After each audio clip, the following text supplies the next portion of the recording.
Chapter 9 Run Over. Todd didn't want Dad to know that Thor had been in the cupboards. When Thor finished eating, Todd threw the rest of the cookies into the garbage can. After checking to see that the kitchen looked all right, he scooped up the cat and hurried to bed. With school out, Todd had been sleeping in a little each morning.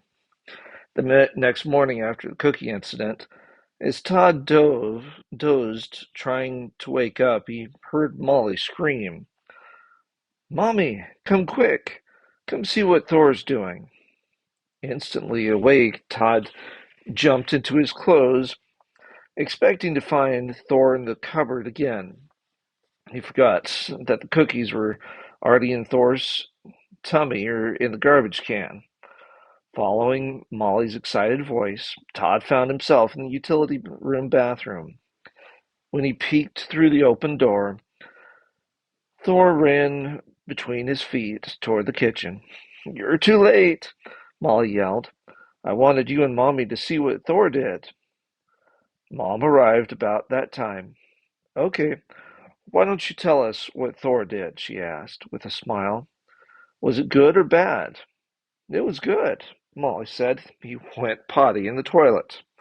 "Come on," Todd said. "He probably just walked across the seat." "No, he didn't, Todd. I saw him." Todd grinned. "Did he flush it?" "All right," Mom said. "Let's forget it and go eat." After breakfast, Todd and Molly worked in the garden. While the kids pulled weeds from around the plants, Thor found the catnip poking through the ground.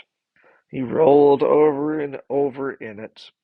When he finished, the little catnip patch looked as though some monster had trampled it.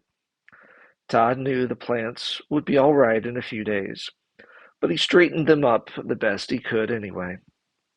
That evening, Dad asked Todd to help him fertilize the garden. As they stepped into the garage, a tiny gray-brown mouse ran under the edge of the fertilizer bag. "Let's try to herd it outside," Dad said. Todd stood a few feet from Dad and walked slowly toward the open door. But the mouse didn't want to go outside. It ran between Todd's feet to the back of the garage and behind the freezer. "I'm sorry, Todd," Dad said, "but we can't have a mouse in here. The next thing we know, it will run into the house. Mice don't do any harm outside, but when they get inside, they do a lot of damage as well as spread filth. Go get Thor." Todd gulped, then ran after Thor. "Shove him behind the freezer," Dad said. Todd did. Thor gladly started investigating. A moment later, he jumped out with the mouse squeaking in his mouth. Todd's mouth went dry. He thought about how he would feel if he were in a big monster's mouth. Thor brought the mouse away from the freezer, dropped it to the floor, and started chirping to it, exactly like a mother cat chirps to her kitten. Each time the mouse tried to run away, Thor chirped again and gently put it back. A wide smile covered Dad's face. "Thor thinks the mouse is a kitten." Todd felt the big lump in his throat growing smaller. "Do you think he'll hurt it?" he asked. Dad shook his head. "When a cat makes that sound, you know he isn't going to hurt it. Come on, let's go feed the plants. I guarantee Thor and the mouse will be here when we finish." Todd could hardly stand spreading the white stuff around the plants while he knew that poor little mouse was squeaking in terror. When they finished the last row of beans, Todd took off running, leaving Dad to gather up the tools they had used. He stopped when he reached the garage. What if Thor had hurt the mouse? He swallowed and forced himself to go into the garage. He looked around, but neither Thor nor the mouse was anywhere to be seen. Dad rushed into the garage and dropped the big blue bucket onto the concrete floor. Then he met Todd's eyes and grinned. Where are they? I can't find them, Dad. Thor must have gotten bored and gone into the house. The mouse probably decided to take off. Dad thought for a minute. I hope Thor didn't take the mouse inside. He hurried into the house. Todd decided to look outside, so he walked around calling Thor's name.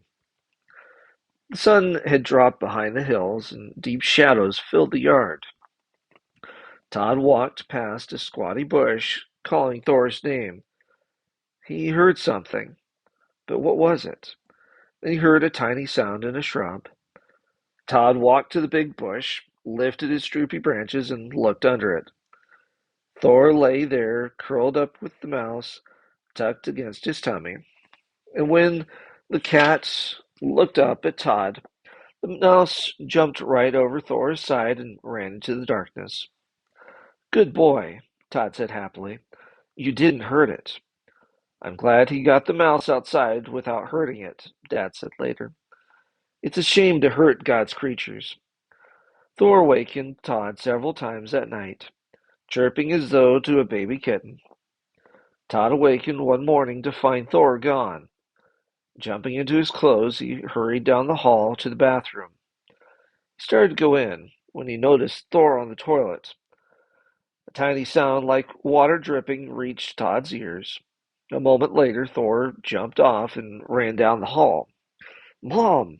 Todd yelled. Molly was right. Thor is using the toilet. I just saw him do it. Molly shouted with glee. Now Todd believed her. The annual church campout took place that weekend, and of course the Keene family would go. Mom and the kids packed the trailer before Dad got home from work. Everything's ready, Mom called. Why don't you go out and hook up the trailer, Todd? Far too young to drive on the road, Todd loved to move the pickup around on their property. Mom didn't have to ask him twice. He hopped into the big pickup, pushed the key into the ignition, and turned it. It felt so good to be driving. He turned and checked carefully behind the truck. Nothing there. Putting it into reverse, he eased slowly back toward the trailer. Stop! Molly screamed. Todd jammed the brake pedal to the floor. Todd, stop! You ran over Thor! Todd jumped from the pickup to find his pet laying in front of the back wheel on the passenger side. The cat looked dead. Suddenly, the world looked blacker than Todd had ever seen it.